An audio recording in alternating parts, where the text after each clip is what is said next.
जय हिंद बंधुरा commando academy waste बेंगले आपनादेरके सबाइके स्वागत और अभिनंदन। बंधु आज के भिडियो एसएससी जीडीर एक नोटिस भाइरल होच्छे तोमादेर मेडिकल এই तारीख থেকে হবে এবং কতটা সেন্টার পড়েছে সেটাতে সবকিছু লেখা আছে। তাহলে রেজাল্ট কি তোমাদের রিসেন্টলি রেজাল্ট এসে যাবে? আজকের এই ভিডিও মাধ্যম দিয়ে তোমাদেরকে আমি A to Z শেয়ার করব। যদি তুমি আমার চ্যানেলে নতুন হয়ে থাকো তাহলে চ্যানেলটাকে সাবস্ক্রাইব করে নাও। ভিডিও যদি ভালো লাগে তাহলে ভিডিওটাকে অবশ্যই লাইক করবে।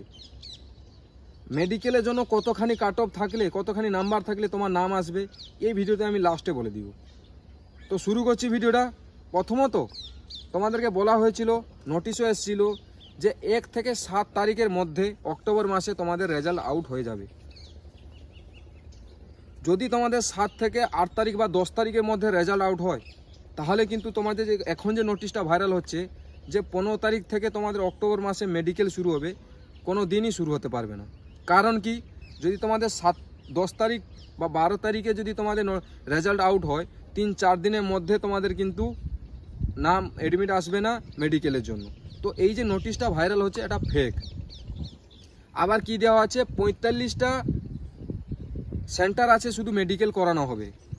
তো এই দেখে বুঝে নাও যে তুমি বুঝে নাও এইটাতে যদি তোমার 10 তারিখের মধ্যে রেজাল্ট আসে তাহলে কিন্তু তোমার অক্টোবর মাসে 15 তারিখে কিন্তু তোমাদের মেডিকেল চেক আপ হবে না, মানে মেডিকেল হবেই না।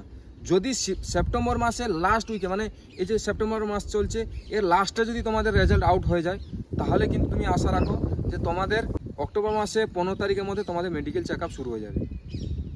এবারে মেন পয়েন্ট হচ্ছে তোমার কতখানি নাম্বার থাকলে তোমাদের মেডিকেলে ডাক আসবে।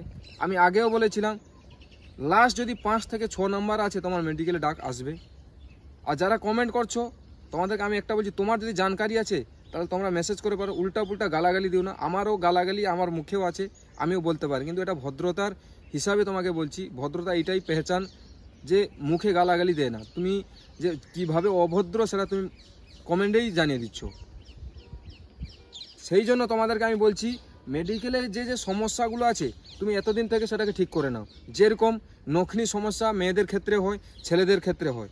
তোমার এখন মেডিকেল হচ্ছে না, কিন্তু তুমি যদি নখনি আছে, আমি যে ভিডিওটা ফেলেছি চ্যানেলে ওইটা গিয়ে যদি দেখো তাহলে কিন্তু তুমি মেডিকেলে নখনি ক্ষেত্রে তুমি দূরে থাকবে। এবার চোখের যে যে টেস্টগুলো হয় তার উপরে আমি ভিডিও ফেলেছি। আবার চোখে যে 6/6 আছে, কারো 6/9 আছে, ওটাকে কিভাবে ফিট করবে বা কি ট্রিক লাগাবে ফিট হবে সেটাও চ্যানেলে ভিডিও নিয়ে আসবো। সেই জন্য অবশ্যই চ্যানেলটাকে সাবস্ক্রাইব করে রাখো।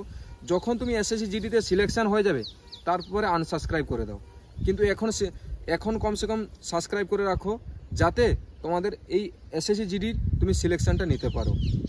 তো কীরকম লাগলো ভিডিও অবশ্যই কমেন্ট করবে। যদি ভালো লাগে তাহলে একটা লাইক করো এবং চ্যানেলে যদি নতুন ভিজিট করেছো সাবস্ক্রাইব করে নাও, ভিডিওটাকে শেয়ার করবে। নতুন একটা ভিডিও নিয়ে আসবো। জয় হিন্দ, বন্দে মাতরম, রাম রাম।